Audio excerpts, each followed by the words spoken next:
नमस्कार आदरणीय साहित्य अनुरागी सजग स्रष्टा महानुभावहरू। धेरै दिनपछि आज सायद जोडेको छ। फेरि पनि आज 211औं श्रृङ्खला लिएर यहाँहरू समक्ष उपस्थित भइसकेको छु। म बुधबार वाचक श्यामप्रीत मण्डल। आज मिति 2079 साल जेठ महिनाको 4 गते, तदनुसार ईस्वी संवत 2022 मे 18 तारिक बुधबार रातिको 7:55 बजे निर्धारित समयभन्दा अलिकति ढिला तपाईहरु समक्ष उपस्थित भइसकेको छु। निर्धारित 5 वटा लघुकथाहरू लिएर र आज वाचन हुने लघुकथाहरू यस प्रकार रहेको छ। राजकुमार कार्कीज्यूको नयाँ बुहार्तन, त्यसैगरी विष्णु उप्रेतीज्यूको पक्का कुरा, त्यस्तै गोपाल प्रसाद थपलियाजीको दिन गए शीर्षकको लघुकथा, त्यस्तै तुलसी पण्डितजीको गिद्धे नजर शीर्षकको लघुकथा र देवी प्रसाद थापा मामाजीको पेग शीर्षकको लघुकथा लिएर यहाँ समक्ष उपस्थित भइसकेको छु। म श्यामप्रीत मण्डल र यहाँ हामीसँग लक्ष्मी रिजाल म्याम जोडिसक्नु भएको छ। धेरै धेरै स्वागत यहाँलाई।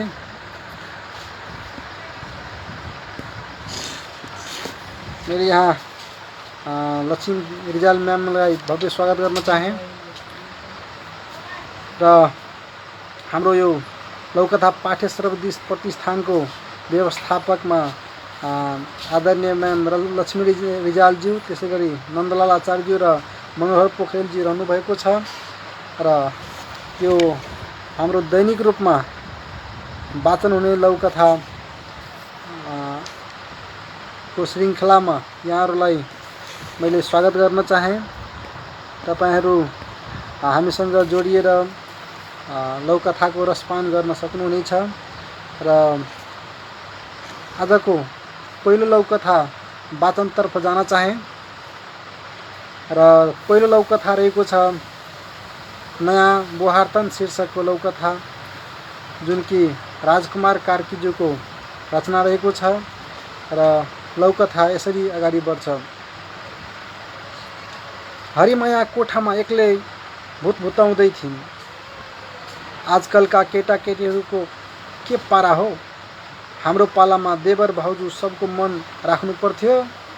आजभोलि केही मतलबै छैन। खाएकै थालमा चुठेर हिँड्छन्। घरमा काम गर्ने कोही छैन।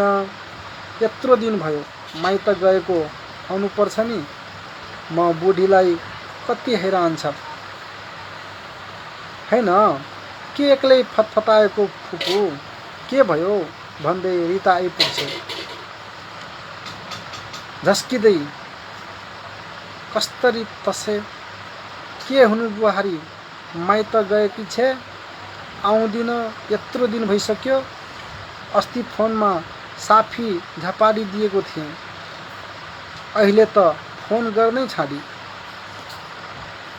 फुपू पनि अब पहिले जसरी हकारेर बुहारीहरू त लाग्दैनन्। फुर्कियाएर र माया गरेर उनीहरूको साथ पाउन सकिन्छ। बीचमा कुरा काट्दै हाँसेर, कसरी फुर्क्याउनु, के भन्छे यो। रिता सानो स्वरमा, माइत बसेकी बुहारीलाई रुखो स्वरमा घरमा काम लठीभद्र छ, छिटो आइज भनियो भने आउँदिन। बरु मायालु बोलीमा, नानी तिमी र नानी नभएर घर शून्य भएको छ। तिमीले बनाएको स्वादिलो खानाको याद आइरहेको छ भनेर बिङ्गा लगाउनु भयो भने बुहारी तुरन्त आउँछे। बुद्धि छैन बुढी, अब पहिले जसरी हुन्न क्या भन्दै रिता बाटो लाग्छ। रिता हिँडेपछि हरिमाया यसो विचार गर्छिन्, म नै जस्ती आजभोलिका केटीहरू यस्तै हुन्छन्। अब हात गोडा बस्न लागे जिउ कक्रक्क हुन्छ। उसैको सहारामा बाँच्नुपर्ने। मैले उसैसँग जोरी खोज्ने, म जरी नै मूर्ख। होइन फोन गरौँ क्या क्यारे भन्दै मोबाइल खोज्छिन्। एकाएक मोबाइलको घन्टी बज्छ। हरिमाया बोल्छिन्, उताबाट आवाज आउँछ मुबा, सन्चै होइसिन्छ। हरिमाया रुन्चे स्वरमा, के हुनु नानु, छोरो अफिस जान्छ, यत्रो घरमा म मात्रै तिमी र नानीको झझल्कोले सताइरहन्छ। तिमी हुँदा मिठो चिया खाजा समय समयमा खुवाउँथ्यौ, नातिनीको तोते बोलीले मनै फुङ्गो हुन्थ्यो। बिचमा बुहारी, मुबा म भोलि नै गाडी चढ्छु, हजुर चिन्ता नलियोस्। हरिमायाको यो कुरा सुनेर हरिमाया यो सुनेर अवाक भइन्। अस्तु, एकदमै सान्दर्भिक र रोचक लौकथा यहाँ राजकुमार कार्कीज्यूको नयाँ बुहार्तन शीर्षकको लौकथा रहेको थियो। वास्तवमा पनि अहिलेका युवतीहरू अहिले आधुनिक जमानामा हामीले पहिलाकै जस्तै तर्साएर यदि बुहारीसँग कुरा गऱ्यो भने पक्कै पनि बुहारीहरू रुचाउँदैनन् र हाम्रो कुरा मान्दैनन्। तर फुर्क्याएर मायालु स्वभावले यदि हामीले कुरा गरियो भने वास्तवमा पनि जस्तो सुकै पनि काम गराउन सकिन्छ। बुहारीलाई मात्रै होइन कि हामी जोसुकैसँग पनि मिठो बोलेर मायालु स्वरमा बोलेर यदि हामीले फकाउन खोज्यौँ भने जोसुकै मान्छे पनि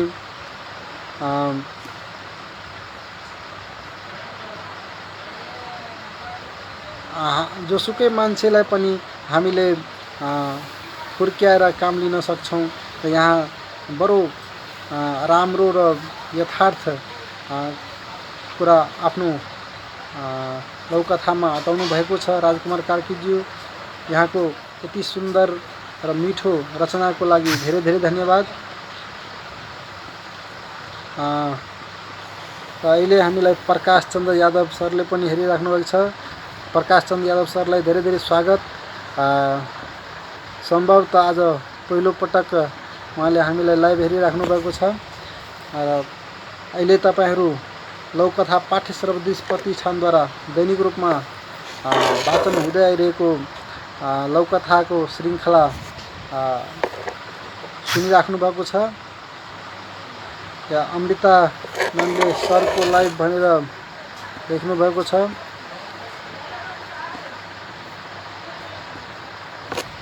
र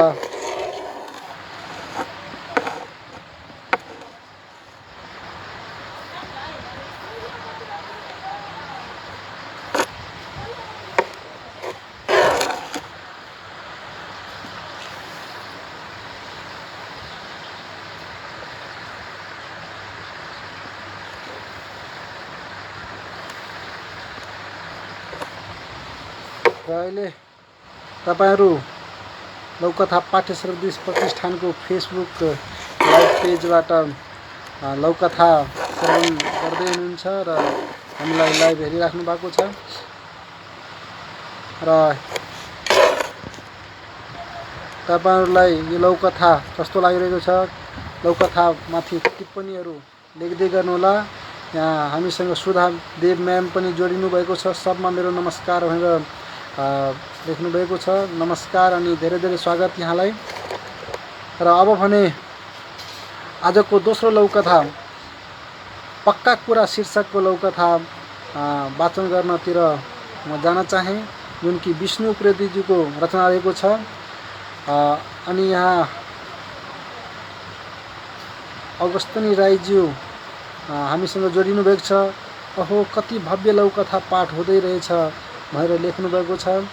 यहाँलाई धेरै धेरै स्वागत र यहाँको यति सुन्दर टिप्पणीको लागि धेरै धेरै धन्यवाद। र अब भने म आजको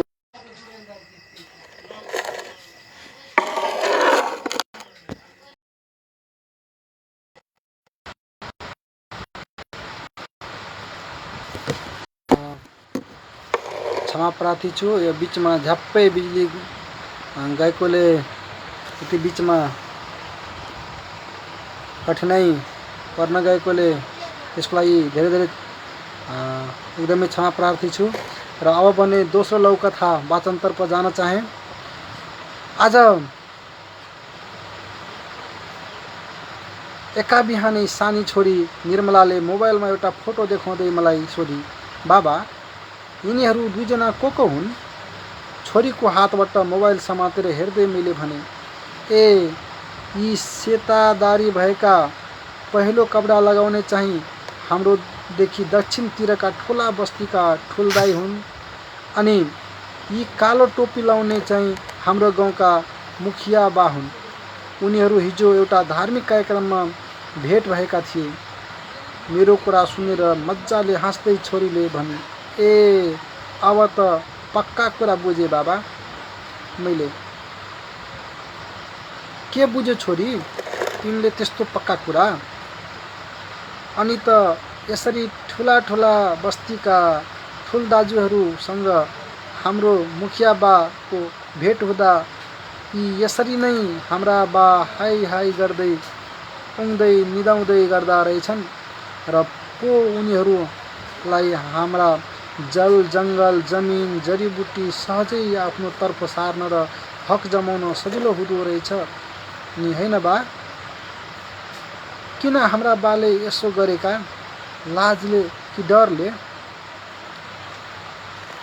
छोरी निर्मलाको यस्तो परिपक्व कुराले म छक्क पर्दै छोरीलाई त्यसो होइन त भन्दै सम्झाउन खोज्दै थिए, तर निर्मला मेरो कुरै नसुनी, बाबा म त यो फोटो अब सुरक्षित गरेर राख्छु, आउँदा दिनहरूमा सबै साथीहरूलाई देखाउँछु नि भन्दै आँगनतिर सुइचुक्क ठोकी।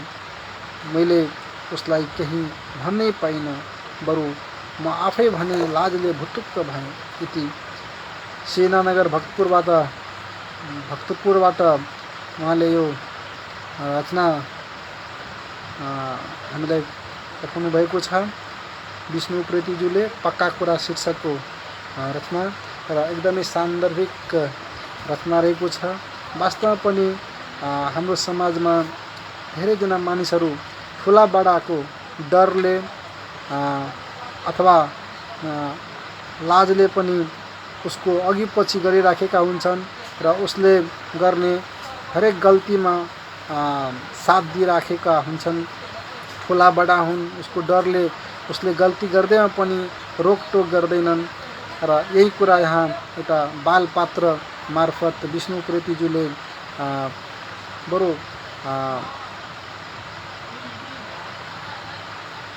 रोचक ढङ्गले हामीलाई खबरदारी गर्नुभएको छ कि ठुला बडा मान्छे हुँदैमा हामीले उसको डरले उसले गर्ने हरेक अनैतिक कार्यमा साथ दिनु हुँदैन।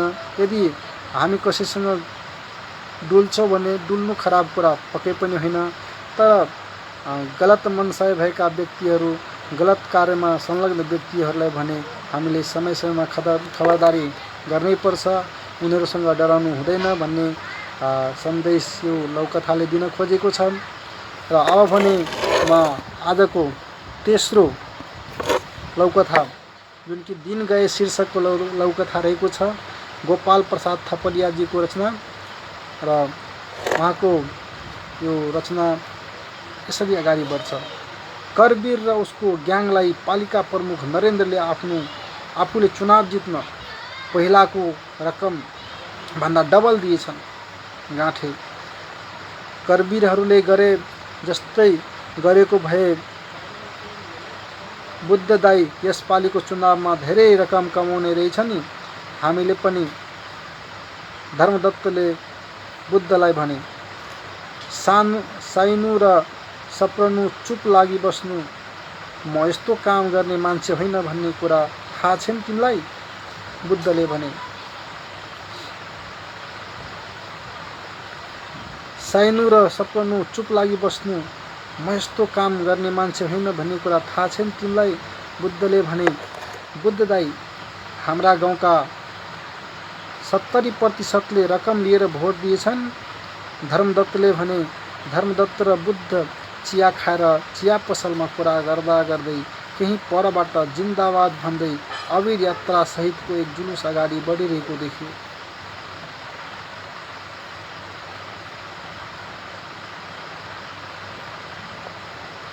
जुलुसमा भ्रष्ट नेता र नरेन्द्र मुर्दाबाद, जनताको प्यारो मान्छे सर्वज्ञ दाई जिन्दाबाद, सर्वज्ञ दाई यस पटकको चुनावमा जनताले पठाएका उम्मेदवार।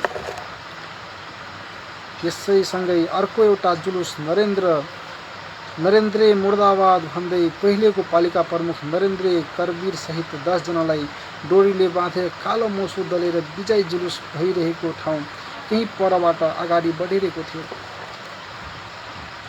विजय जुलुसको बीचबाट निर्मलाले चौतारमा गएर ठिङ उभिएर भन्न थालिन्, अभिवादन सम्पूर्ण दाजुभाइ दिदीबहिनी आमा बाबुमा। गएको चुनावमा हामीले विश्वास गरी पालिका प्रमुखमा नरेन्द्रलाई जिताएका थियौँ, तर उहाँले केन्द्रका नेताहरूसँग मिली विकासको रकम भ्रष्टाचार गर्नुभयो र अहिले त्यही भ्रष्टाचार गरेको रकम जनता बीच बाँडेर आफूले चुनाव जित्न दुस्साहस गर्नुभयो। उहाँले बाँडेका रकम मध्ये हामीले केही क्याप्चर गरेका छौँ। उहाँ र मतियारहरूलाई हामीले प्रहरीलाई जिम्मा लगाइसकेका छौँ। कस्तो कारबाही हुन्छ भोलिका दिनहरूमा हामी गाउँलेहरू त्यसै अनुसार अगाडि बढ्नेछौँ। निर्मलाको संक्षिप्त भाषणपछि तालिका प्रारम्भहरू बाजिरहे। फेरि नारा लाग्यो, भ्रष्ट नरेन्द्र मुर्दाबाद, जनताको एकता जिन्दाबाद। अब भ्रष्ट नेताले टिकट दिने जमाना गएछ। मेरो पनि होस खुल्यो। मैले अघि दाइलाई जे भने मलाई माफ गरिदिनुहोस्। डराउँदै धर्मदत्तले भने, जनताको सेवा गर्छु भन्ने आफै होसर्ने तिमीलाई सजाय हुन सक्छ। जानी जनता विरोधी गतिविधिमा लाग्ने, सटाक सुटुक पटाक पुटुक गरेर जनता झुक्क्याउने जमाना गयो। सक्कली जनताका नक्कली नेता हुने दिन गए। अब बुद्ध दाइले भने, यो 2079 साल जेठ 4 गते बुधबार बिहानको 11:50 बजे उपचार कक्षबाट लेख्नु भएको छ। यो लौकथा गोपाल प्रसाद थपलियाज्यूले दिन गएर यो कथाको शीर्षकले नै दर्शाउँछ कि चुनाव गएर पहिले जस्ता गल्तीहरू नेताले गरे, अब आइन्दा आउने दिनहरूमा त्यस्ता गल्ती गर्नेलाई जनताले छोड्दैन। अब जनता जागिसके भन्ने कुरा यस लौकथा मार्फत गोपाल प्रसाद थपलियाज्यूले हामीलाई सन्देश दिनुभएको छ। र यसपालिको चुनावको नतिजाले पनि जनता जागरुक भएको र भ्रष्ट व्यक्तिहरूलाई तह लगाएको कुरा हामीले यसपालिको चुनावको परिणामबाट पनि स्पष्ट अनुभव गर्न सक्छौँ। र अहिले भने हामीसँग हाम्रो सदाबहार वाचक मनोहर पोखरेलज्यू हामीसँग जोडिनु भएको छ। हार्दिक नमन भनेर लेख्नुभएको छ। नमन अनि भव्य स्वागत यहाँलाई यो लौकथा पाठ्य सर्वदेश प्रतिष्ठानको फेसबुक लाइभ श्रृङ्खलामा। र हामीसँग जोडिनुभएका सम्पूर्ण लौकथा प्रेमीहरूमा यो लौकथा तपाईँलाई कस्तो लागिरहेको छ, यी लौकथाहरूमाथि आफ्ना प्रतिक्रिया टिप्पणीहरू हामीलाई पठाउँदै गर्नुहोला भन्दै म आजको चौथो लौकथा गिद्धे नजर शीर्षकको लौकथा जुन तुलसी पण्डितजीको रचना रहेको छ, उक्त लौकथा वाचनतर्फ जान चाहे। बुद्ध जयन्तीको दिन लुटेरा बुद्धको दर्शन गर्न आए। नेपाली फौजको सुरक्षा व्यवस्थालाई उनले हाक दिए। विश्वास गरेन उनले नेपाली फौजलाई। उनले आफ्नै कमान्डो फौज नेपाली भूमिमा प्रयोग गरेर सुरक्षाको व्यवस्था गरे। अन्तर्राष्ट्रिय विमानस्थलको व्यवस्था गर्दै अन्त हेलिप्याडको व्यवस्था गरेका थिए। यी काम सबै 3-4 दिन अगाडिबाट भएका थिए। जेठ 2 गते उनी चढेको हेलिप्याडमा उत्रियो। उक्त व्यक्ति मायादेवीको मन्दिरतिर हानिए। बाटोमा हिँड्दै गर्दा उनले भने, मलाई नेपाल आएपछि धर्मानुवादको अनुभव हुन्छ। साँच्चै यो पुण्यभूमि हो। बुद्ध नेपालमा जन्मेका हुन्। उनले ज्ञान हाम्रै भूभागमा प्राप्त गरेका हुन्। म यहाँ भगवान बुद्ध जन्मेको ठाउँमा दर्शन गर्न आएको हुँ। उहाँप्रति मेरो आस्था छ। यहाँ आउनुमा अहिले मेरो अरू कुनै उद्देश्य छैन। यति भनेर उनी बुद्धको ध्यानमा मग्न भए। उनी यति मग्न भए कि उनको ध्यान पुरा बुद्धमा थियो। सबै उनको छेउमा बसेको साथीलाई यसको निकै पीडा गरायो।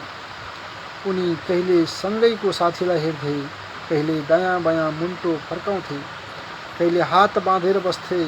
उनी बुद्धको ध्यानमा मग्न भएनन्। लाग्थ्यो उनको आत्मा जलनले भरिएको छ। समय बिताउन गाह्रो भएको छ। छटपट्टिले आक्रान्त छ। उता त्यहाँ उपस्थित जनसमुदायमा यस व्यवहारले शिर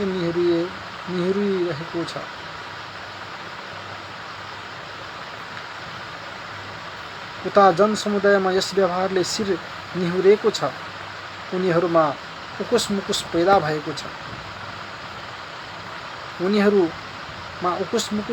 भएको छ। हीनता बोध भएको छ। उनीहरू भन्दै थिए, लुटेराको आत्मा नेपालप्रति हेफाभाव भए पनि कमसेकम बुद्धको अगाडि आँखा चिम्लेर बस्यो। कुनै हलचल गरेन। बुद्ध सधैँ भारतमा जन्मेको भन्नेले नेपालमा जन्मेको त भन्यो। हाम्रा त बुद्धप्रति भक्तिभाव न भए होला आँखा चिम्मसम्म गरेनन्। लुटेराले 6 घण्टा लुम्बिनीमा बिताएछ। बेलुकापख गाईगुई सुनियो।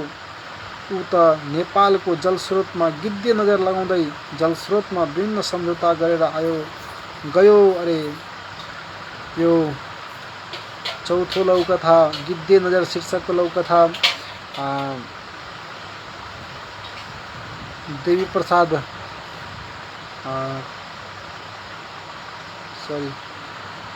तुलसी पण्डितजीको रचना रहेको थियो र एकदमै यथार्थ घटनामा आधारित भएर यो लौकथा लेखिएको छ।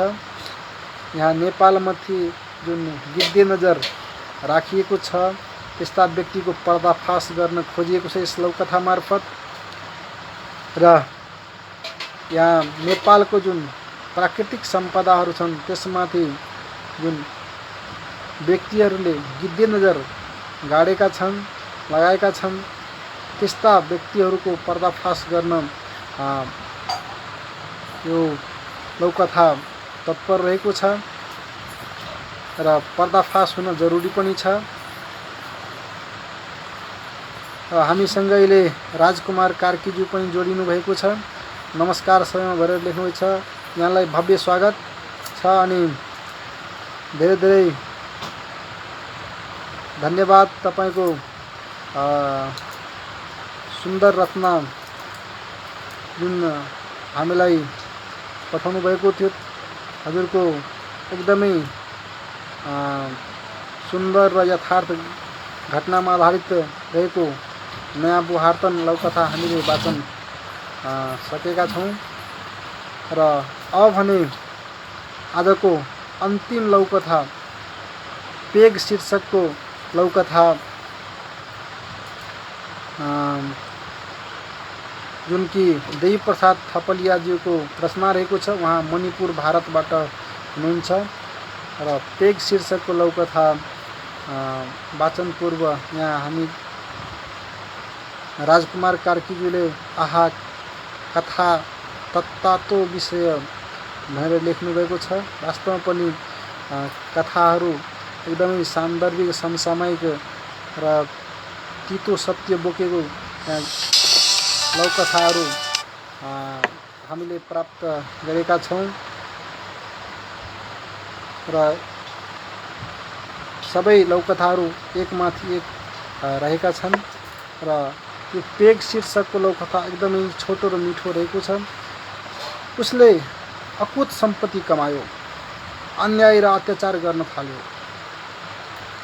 हुँदै जाँदा एक दिन सिमानाको विषय लिएर उसले छिमेकीको हत्या गर्यो।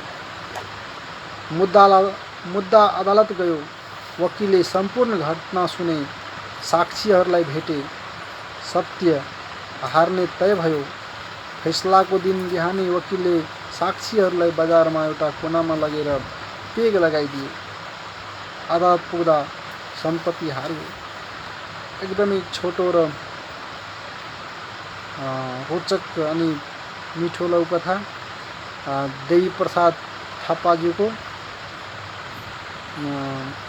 र यहाँ वकिलहरूको करतुतलाई पर्दाफास गर्न खोजिएको छ। यस लौकथा मार्फत यहाँ अकुत सम्पत्ति कमाएका र अन्याय अत्याचार गर्नेहरू ले जब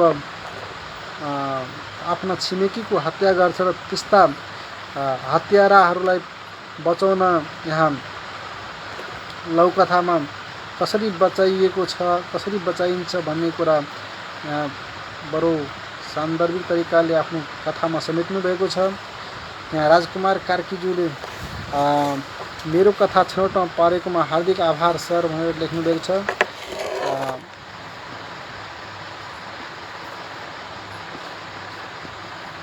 यहाँको टिप्पणीको लागि धेरै धेरै धन्यवाद।